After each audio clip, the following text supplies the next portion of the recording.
right, welcome back to New Patients Now. I'm your host, as always, Flint Geyer, and excited to be joined today by the COO of Access Endodontics. I've got Luke here with me today, and we're going to talk about operational efficiency, but also a little bit of the story of what's going on with their team, right? And hopefully for you listening, you can take some of these lessons from this practice that maybe, might be bigger, more a little busier than yours, but I think you'll notice that a lot of the things that we're going to talk about, you can apply to your practice no matter the size. So Luke, thank you so much for joining me today. Excited to have you on the show. It's a pleasure.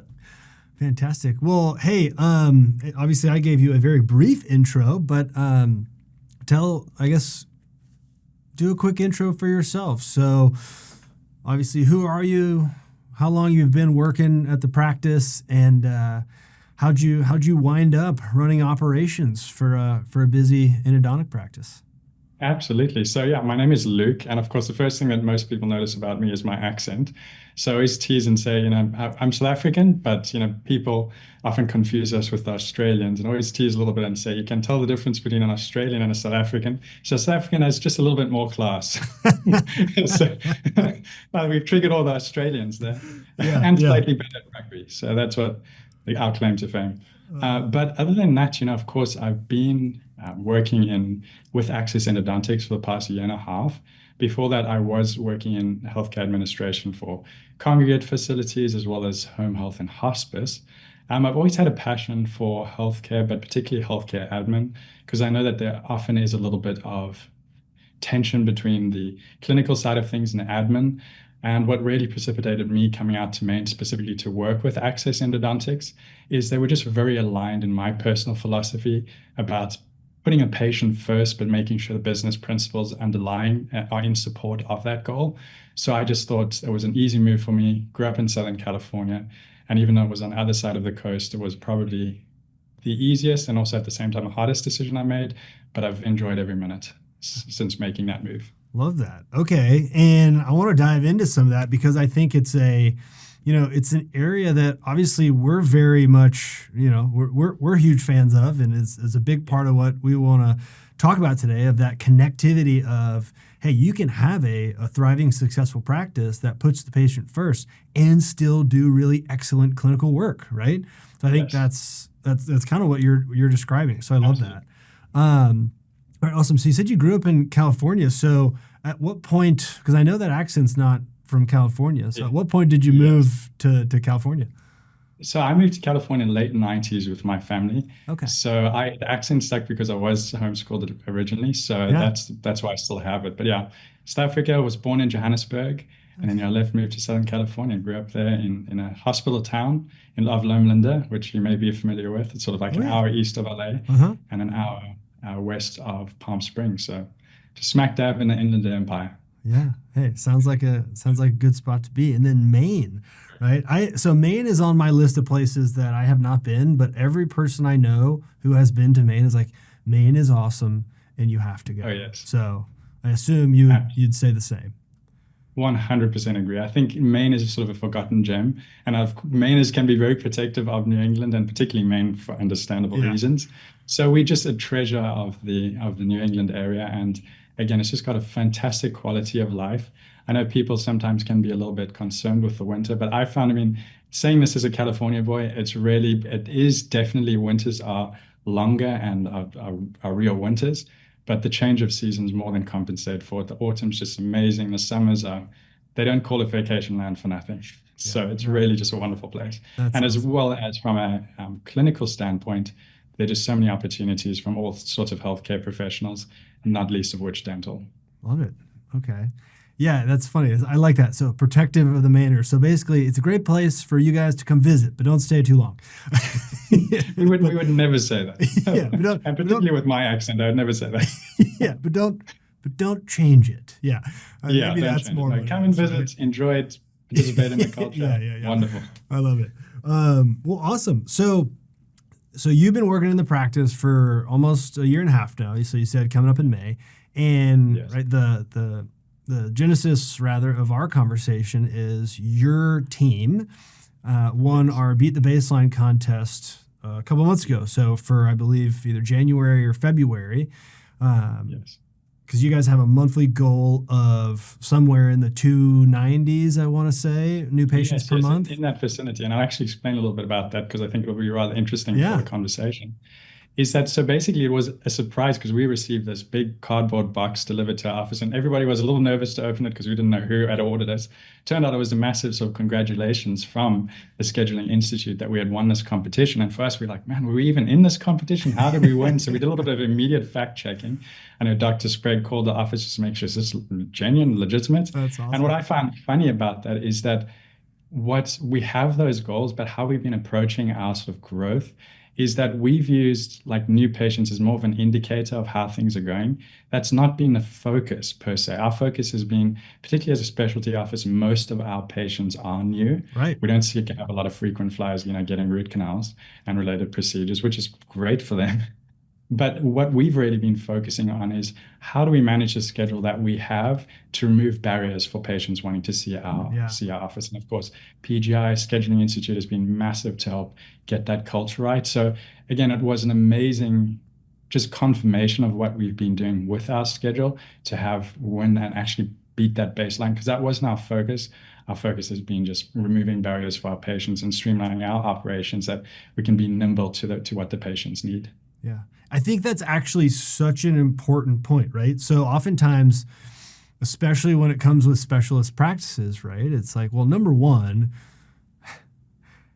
and it really doesn't matter the size of the practice because you guys are a little further along than many of the people who are going to listen to this. And right. So in the month that you guys won, you did what, 311 new patients, I Yes. think, right? And it's funny, I Yeah. went back and I looked at the last 12 months for you guys, and you're actually averaging like 314. So you're averaging beating that baseline pretty much every single Yeah. month, right? Which is awesome. Um, and it's funny, I went back and I looked at, well, I wonder, like, what were they doing when they first started, which was probably not too far Yeah, before so you. we started the Access Endo started in October of 2018. So Okay. yeah, it's been a little while now, but yeah, it's definitely we're still in the early stages. Right. But even, I was trying to look back and see when Dr. Sprague started with us, and whenever it was, I think, we were in the 260 new patients a month range. And so Absolutely.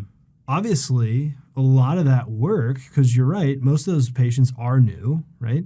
So Yes. the what happens when you get them in is that much more important. So I guess, Absolutely. how has that process been for you guys, and what would you say has been the most effective as far as making sure you have the capacity to serve those patients when they reach out and they do need what you have? Absolutely. So a bit of a sort of fun backstory in the sense that I first started, of course, I started in the summer of, 2014 thereabout. And what was interesting is one of the first events as a company that I attended was actually a PGI training. Mm, And I didn't know what to expect. I thought this is you guys have been working with them for a while, and I didn't have any of the backstory. So that first training was very beneficial, but there was a lot of resistance to the team initially. yeah, And what was interesting about the resistance was looking back at it, it wasn't because we didn't see value in what was being presented. It's just we were so convinced of how we were doing things in the past that had gotten us so much success. mm, So that was something that I sort of struggled with as a lead in my position to sort of feel like, sometimes the resistance that you're experiencing from a team isn't always bad. It's because it just shows that they don't want to lose sight of what has made us successful. And what has made us successful is that extreme patient focus and always putting the patient first, doing everything that we can, really rolling out the red carpet. And what yeah, PGI Scheduling Institute really helped us understand is that sometimes you just need to recalibrate where you put that effort. mm, Sometimes you can be killing yourself in effort that really the patient doesn't see as much value. So that's been something that's been really eye-opening for us as a team to try and see how we can rearrange our workload so that we can get the biggest impact for patient as opposed to sort of doing things that we feel is important to give the patient. So right. I don't know if that answers your question, but It that was it something that really absolutely stood out. does, and I always love first training stories, right? Yeah, Because there's either like at the end of the day, right? When you ask humans to change, it doesn't matter what business we're in, right? It could be an endodontics practice, it could be, a lawn care business. It doesn't really yeah, matter. It's you ask me to change, which triggers me mentally to say, well, does that mean that you think I'm doing something wrong? And what about Yeah. all this proof that I have that we're capable Mhm. and things do work, right? Yeah. So I think it's important that anybody who's listening to this hears just because there might be a different way to do it, it doesn't Mhm. mean what you're doing is all wrong or what you're doing is bad. It's just, hey, maybe there's a way to do it. And I think succinctly to put it, it's how can we work a little bit smarter Absolutely. with that same core focus of, hey, we all want this to be best for the patient, but is there a way to do it Yeah. more maybe efficiently without some of the that Yeah. hard work that sometimes just Yeah. feels good to do, right? Like Yeah. sometimes the hard work where you're doing a lot of activity makes you feel accomplished. Like it was that a piece of it? Yeah, absolutely. And it was also, I really like what you said about the sense of people. Just because you've been doing something a certain way and somebody brings something new, it doesn't mean what you're doing was wrong. And that's something that was very beneficial for us to take to our team members and say, look, yes, I know there was a tough training for us because we've been asked to change, but we said it in as many words, like, look, this is a wonderful thing. We can do something better. But yeah, I would say, you just remind me of sort of what your main thrust of the question was, because I think I lost it as far as what were you specifically asking? Yeah. So I mean, I loved where we ended up there, but once that core piece, and for those who haven't been through the process, right, that first training is all about, hey, how do we make sure that if a Yeah, new patient is reaching out to the practice, how do we make sure yeah, we're making it as easy as humanly possible for them to get on the absolutely. schedule and ultimately walk through the front door of the practice because we know Yes, I can't do much for you until you walk through that yes. door. So No, absolutely. kind of moving from there, right? You guys have done a lot of work on ensuring that there is capacity in the Yes, practice to be yes, able to take on more patient load, yes, right? So you're averaging 50 more a month than you were when you guys started. So what yes. has what have you guys been working on as far as what happens when the patient gets there to make sure that that capacity uh, doesn't become an issue? Yeah, so basically, well, it's a multi-pronged. So, of course, we do a projection for the entire year. So, we look at the doctor schedule, doctor days, and sort of we work everything in reverse of that because that's our goal is the doctors are available. We're going to make sure those days are number one staffed. And then what we do is we try and build our schedule in more so like a bookshelf format, in the sense that we try and build our schedule. And from our standpoint, it's really great to have as many pre-consulted patients as possible because that really does reduce the costs. I mean, reduce the likelihood of no treats, incompletes, and things of that nature. So what we really try to do is really try to think more short term. Once we plan long term for the entire year, then we sort of say, look, we're going to nudge patients in the best course of action to receive treatment as quickly as possible. Mm. So that was a paradigm shift for us to sort of like how do we remove barriers for patients. Sometimes we can give far too many options for patients, but we've just got to have a clear call to action. And that was very nice to hear, like with again, Scheduling Institute, PGI, is that you've got to give those choices to patients, but in a way that makes sense for ultimately them to receive the best care. So that was something that we've really been implementing. So that means we've just been managing the schedule on a day-to-day basis as tightly as we possibly can and just focusing plan long term and then just again reverse engineer, and then every single day we have our set baseline that we're working to beat and our sort of pace marks for a week, and Mm-hmm. then we just do everything in our power that's to just make sure that that schedule stays as solid as possible.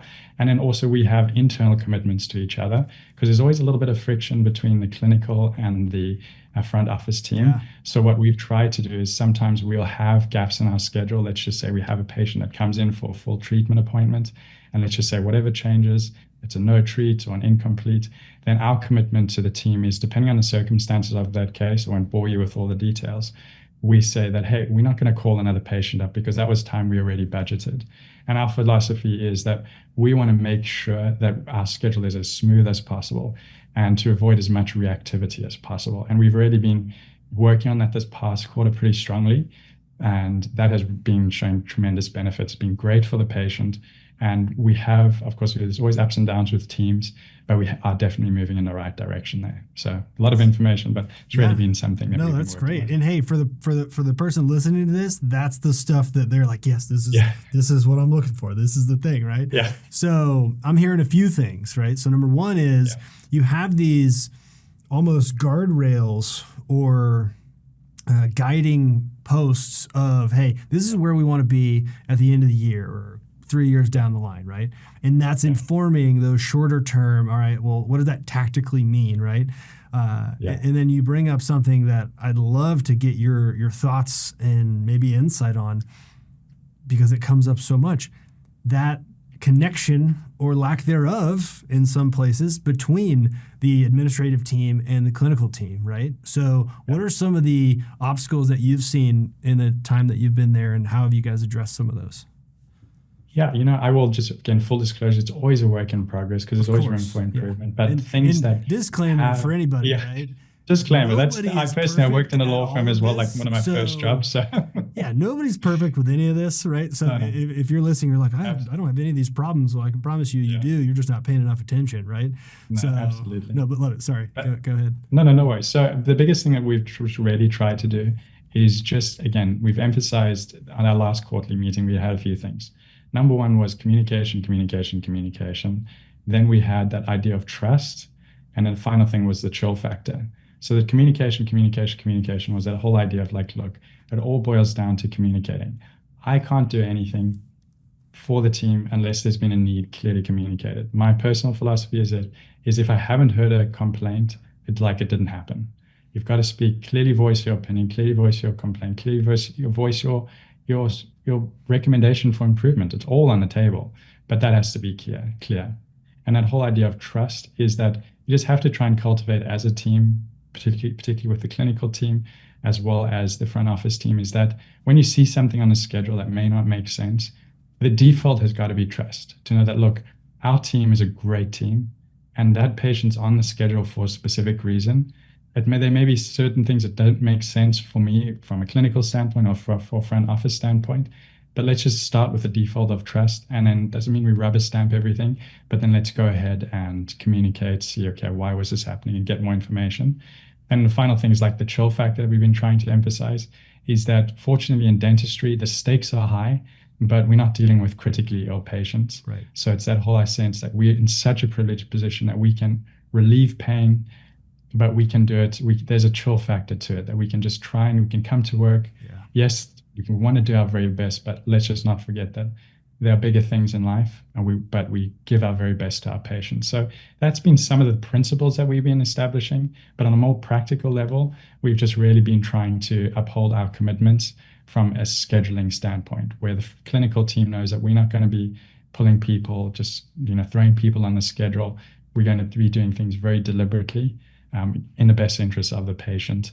And then from a clinical standpoint to the front office standpoint, is just being nimble for the patient needs, so that if there's something that is added on, there's a very good reason for that. So that's some of the things that we've been. Yeah.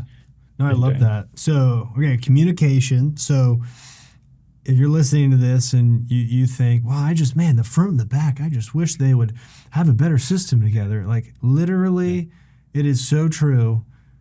There's a pretty good chance they're just not talking to each other. And there's a lot of assumptions that are going on, right? I mean, a lot of that comes out of, and I think that communication and trust are so tightly aligned, because if I don't communicate with you or don't ask that question, right? Well, then how am I ever going to know what the answer is, right? So it's like in life, if you want something, but you never go ask for it, the odds of that happening are so low. And I think, and I don't know, maybe it's, and I think regionally there are some differences, right? So if you're in Alabama, you may have a different confrontation style than you might if you're in New York City, right? Or if you're in Southern California and Montana, although I guess if they're moving from Southern California to Montana, it might be the same. Which is frowned upon, by the way. Exactly. It's just like... My parents are in Idaho, it's like touchy subject. Yeah. Going back to the conversation about the true Mainers. So how do you as the team lead and that bridge, I assume, between those two departments, like how do you actually make sure that that communication is happening? Or maybe the better question is, when you get that sense that there's a disconnect, right? How do you bridge that gap?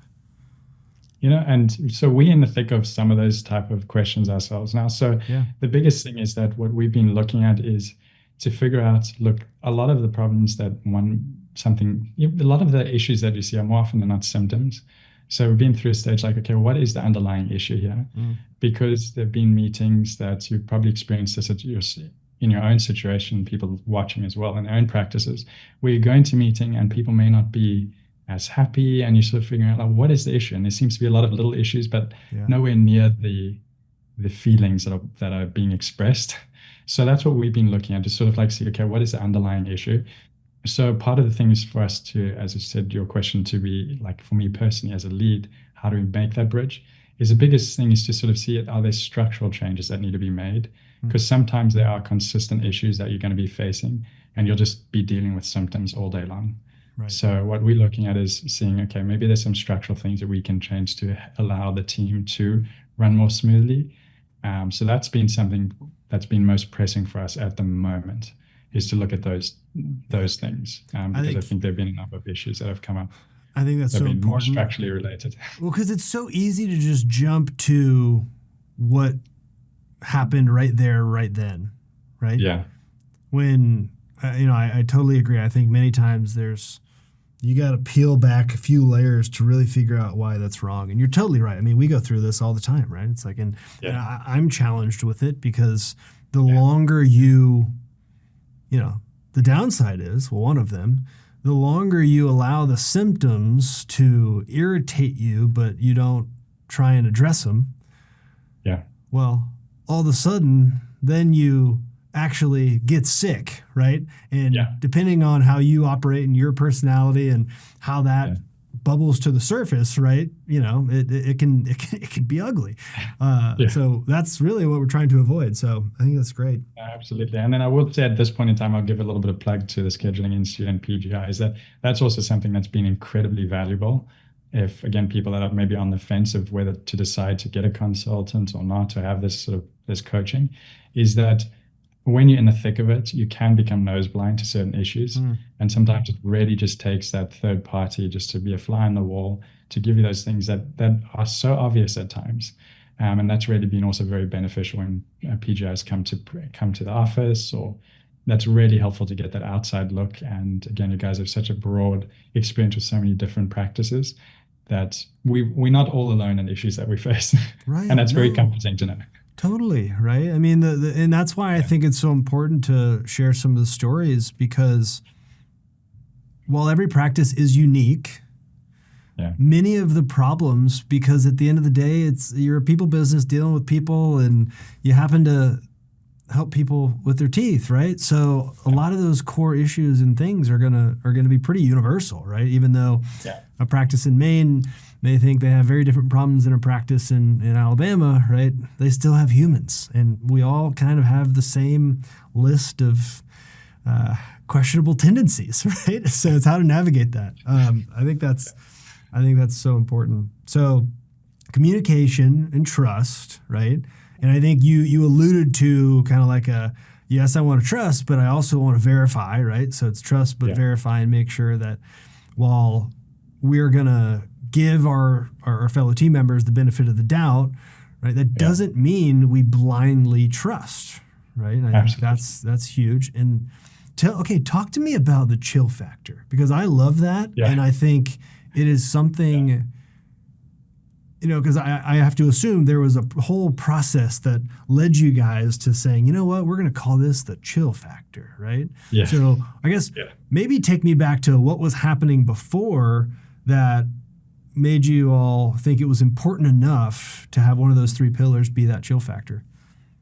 I think, of course, with dentistry in general, of course, can be a very competitive field. And then when you add specialty on top of that, you generally get a collection of people that are really highly motivated, that want to do the best. And then you add onto that a business like ourselves, or practice like ourselves, that really want to take things to the next level. There's a tendency to really lose sight, to just be all in to the extreme, Yeah. where it's like, hey, we're just going to plow through this. We're going to work very hard. We're going to do just knock it out the park every single day, no matter what it takes. And that's a wonderful thing to have sometimes short term.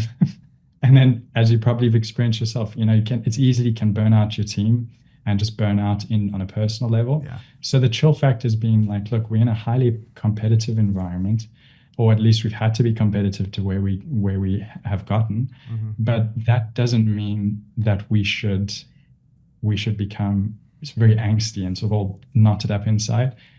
I believe that I think a quote one of our founders actually mentioned this was, yeah, I think it's from the movie F1, where it's basically smooth is fast, and I forget slow. Basically, it's just smoothness equals speed. And that's in essence another way of expressing the chill factor. Is like, look, if we come to work and relaxed, more often than not, relaxed people notice things that a stressed out person who has tunnel vision won't be able to notice. So the chill factor from our standpoint that we're really working to create in our culture is this idea that we can have fun at work. Even though root canals can be stressful from a doctor's standpoint, we can still have fun at work from a front office. Yeah. Yes, we have a high volume of high pain patients that aren't always the most pleasant when they're in pain. We can still have fun and enjoy that process and just realize we can still chill and achieve amazing things.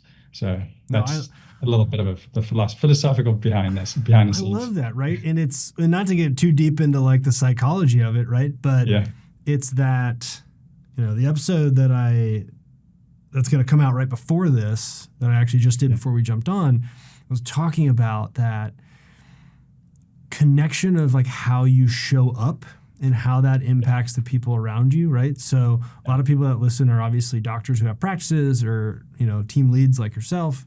And the difference between, it's funny, I wish I had chill factor before I did that, because essentially it's like, okay, life's crazy. There's crazy things going on in the world.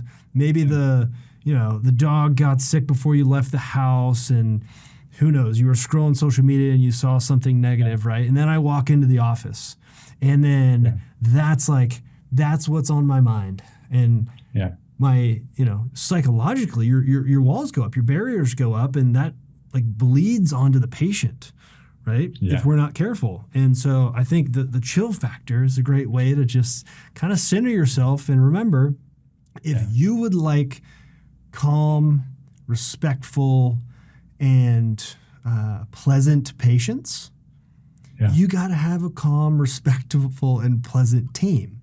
Because if the environment doesn't suit it, unfortunately, our nature is that we're going to defense, judgment, criticism, the antenna's up. So, no, I love that. Okay. So I'd love to shift, and I think that is a ton of really, impactful stuff for how you want to approach your team and kind of what those systems are. But I want to shift over to the most important person in the room that isn't in the room today, right? And that's the patient. So when you look at how to maintain, right, a really high standard of what we call patient centricity, right, or that patient first mindset, if I'm a doctor and I'm listening to this and I'm seeing 20 new patients a month, right, 314 a month is, it's so far away from me, right? So I guess how would you, or rather, what would you say to the person who's, doing 10, 20, 30 new patients a month, and they hear 314 with a great level of service, right? And they probably are thinking, well, that's impossible. They're giving great service to that many patients a month because we have 12 and, ours is probably amazing. And the reality is probably like, it's actually not. But what's the, I guess, did you ever go through a process of like, wait a minute, we can do volume and be a hospitable experience? Yeah, absolutely. And so this question comes up quite a lot. And we actually had this in our leadership meeting this morning, is that, well, the first thing I would say is that the biggest thing you want to shoot for is that consistency. Because we've all been to places where maybe the most recent example that I've had is a barber. I had an amazing first experience at a barber. Yeah. They gave me like a hot towel massage, and I was just like, wow, this is amazing. Recommended to a friend, they didn't get that same treatment, which was not good. So the Ah, biggest thing that we shoot for is, of course, that consistency. Is that yeah. it can be mayhem out the front, and we've had those days where just terrible. But our goal is to be like, look, consistent. Our patients should never feel that. We want to give every single patient, if they're new patients or returning patients, a consistent experience. And then something that came up today in our leadership meeting is that we were talking about some changes, how we deal with some insurances, etc. And a question came up, and we said, look, the bottom line is that we may save time if we adopt a certain approach, but how are we going to use that time that we've created to reinvest into the patient? Mm, So I think that's always an important question to ask. Is any sort of management decision that you make, you always ask, is this a benefit to the practice, which we obviously want a great business, but most importantly, how can we give this benefit, show this benefit to the patient? So if yeah. it means that we have more time in the front office, how can we give some of that time to elevate the experience? And that has been a game-changing mindset to sort of cultivate. And it's something, again, it's never a finished job, but that's what we really shoot for. Yeah. I think that's a great example. Whenever we talk about implementing technology or changing a process or a workflow, right? It's like, okay, I hear you. Yeah. It's good for the team, maybe. Yeah. But Yeah. is it actually going to create more value for the person who is most important, right? So I think Yeah. for anybody, regardless of your practice size, right, if you are thinking about any change or any new initiative in your practice, that lens is going to work no matter what size practice you are. Does this make Yeah. the experience for the patient better? Does it make Yeah. it worse inadvertently, right? Which I think is harder sometimes for us to see. Yeah. Or does it not impact them at all? And if it doesn't impact them at all, I'm not saying it's the wrong call, but there's a chance that it is, because Yeah. the reality of why patients are going to leave isn't because they hate you, isn't because they found somebody else who they're just like, wow, this other place is amazing, right? Yeah. What is it? 68% of the time, it's just because they felt a disposition of indifference from you. Yeah. So No, absolutely. you say it's a never-ending process. Yeah. I think anyone who would say we've perfected the patient experience Yeah. is in danger of that indifference, right? Would you agree with that? 100%. And that's also sort of like from a management side of things, is I can't say this enough, and this goes to people like that are in the thick of it. Again, we're all in the battles to a degree, but it's that also make sure that you acknowledge the team members that really help cultivate that. Yes. Because you'll always be fighting uphill if you have a team doesn't have that baseline principle. And I know there's so many different, things that Scheduling Institute, PGI will mention, and sort of strategies that you can use, but that has been huge. And this goes back to even like the chill factor, is that you've got to have people that cultivate the vision, and it makes it so much easier because then it becomes self-regulating. Yeah. And that's just such a treat to deal with. And, I'm privileged that a lot of our team members are like that. I mean, I would say all of them to varying degrees, but, there's some really people that Yeah. our office manager, Jen Morton, she's just amazing. Goes the extra mile for patient, no matter how busy her day is, she does amazing. Never drops that standard. Yeah. That's fantastic. Well, speaking of some of those team members who are keeping that standard at the level that you guys want them to be, right? I know we're approaching National 5-Star Certification Day. So while I am with you, I want to say, right, so your team, Katie, Marie, and Rita, in the last 12 months, right, and for those of you who are members with us, you'll know what I'm talking about. They have averaged a 4.09 on every single one of their certification calls, which is certified, right? So like they are living out the, hey, there's a standard we want to work towards, which is a 4 or a 5, and literally consistently for 12 months they are averaging being certified, which is just a testament to that. So I would say let them know they're doing an awesome job. Absolutely. And if they haven't already gotten their submissions in for the giveaways we're doing on the 6th, make sure that they do, right? So we're doing $5,000 giveaways to team members in the program. So just while I have you, shameless plug I'll remind people. let them know. Be like, hey, go to Scheduling Institute's Instagram or Facebook and check out the contest. Get your submission in so that they can have a chance to win because they're doing an awesome job. Well, hey, we're coming up right on about 35 minutes or so.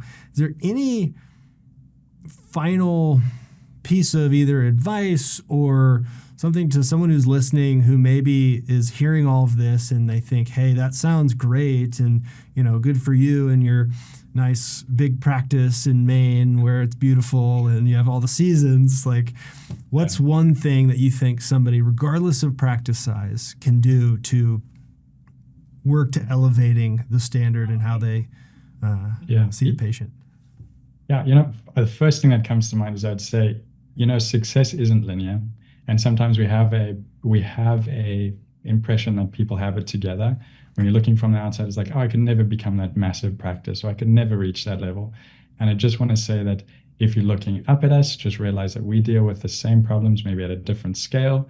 And when we look at people that are so far beyond us, it's just at a different scale, and you don't always see what's happening behind the curtain.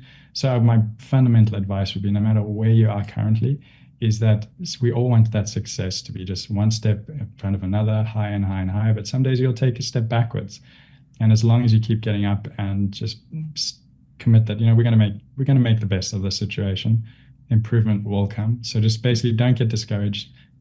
Success isn't linear. As long as we're seeking that sort of constant improvement, it'll turn out all right. But it's not easy. It's a reason it's not easy, but it's exceptionally rewarding if you're going to enjoy the process. Yeah, I love that. Well, fantastic. So thank you, Luke, for joining me today. And Absolutely. For everybody who's listening, I think there is a lot of nuggets you can take from this episode and apply directly into your practice. I would just encourage you to focus on what you have control over, which is how you show up for your people, for your patients. And if we just design everything about the experience around them, you're going to be in a very, very good position. And you guys obviously are a testament to that. So thanks for joining, and we'll see you next time.